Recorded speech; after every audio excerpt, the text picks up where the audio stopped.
This area has got an awful lot of production that goes along here, and a lot of shows that, multiple shows. In the 90s, we had 44 productions shooting at any one time for a couple of years. Now we have about 20, and we're busy. So you can just imagine that if you were walking down the street and you had all your limbs, you could get a job on a film set. You were the DOP if you had a camera around your neck.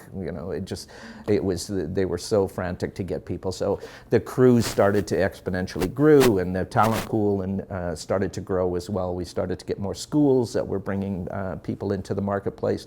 People started to move here as well.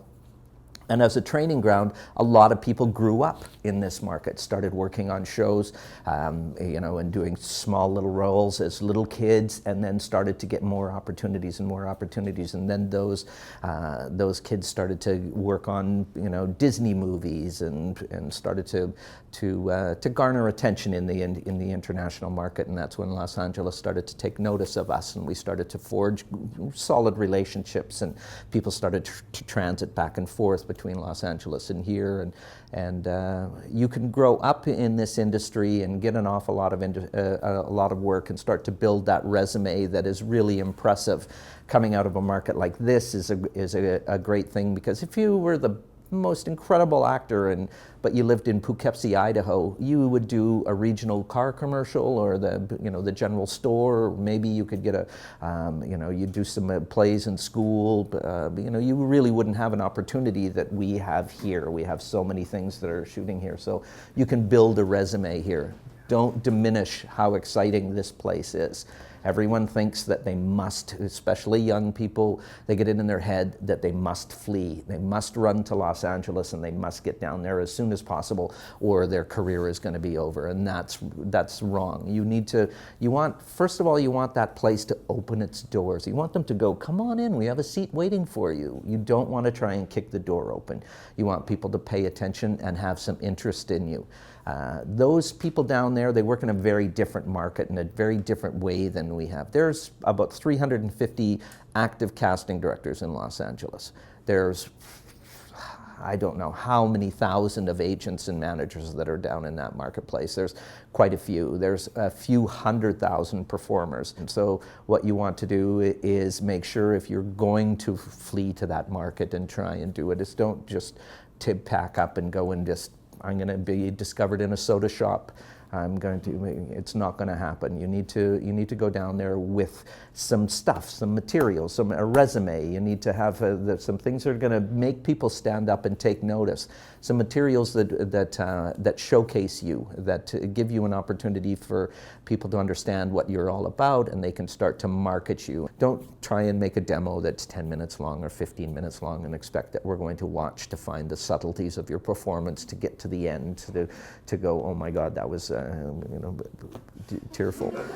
You want to give us something so that we'll get the idea right away. Just some scenes that showcase your range. Keep them short, keep them the interesting part of the scene. If you walk down the hallway, open the door, walk across the room, stand at the window, gaze out for a little bit with the sun reflecting on your face, and then you turn and you start talking, cut that out and cut to where you turn and start talking. We don't need to see that, but I look so good in the window.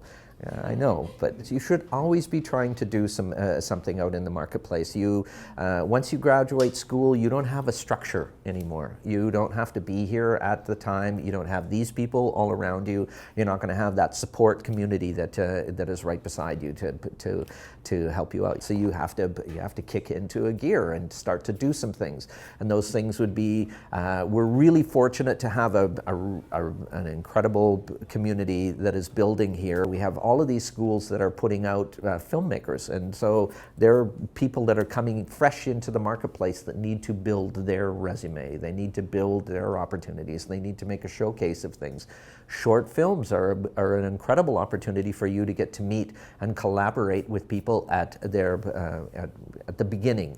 You can start to work with some people, and then hopefully those people, the short film that you work on this year, he's going to be trying, or they're going to be trying to do something next year or the following year, their feature, their opportunity. And if you start to collaborate and help move the train down the tracks with them on that thing, then there's an opportunity down the road for collaborating and doing things. Being on time and professional and in the room doing exactly what you should be doing sets a tone, is that's what's going to be on set. That's what they're going to do. So when somebody goes and works on set and gets a good report back, casting gets, the producers go, hey, that kid was really good.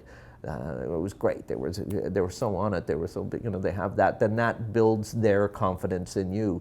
But if you show up late and you're not off book and you're not really prepared, it kind of sends the signal that that's what we're going to get on set, is somebody that is not going to be as prepared as and that's going to make the casting people look bad. Really, they're the pros in the industry that are to know who is out in the marketplace, and they are vouching for you. They bring 10 people into the room, and one person gets cast, 9 people didn't.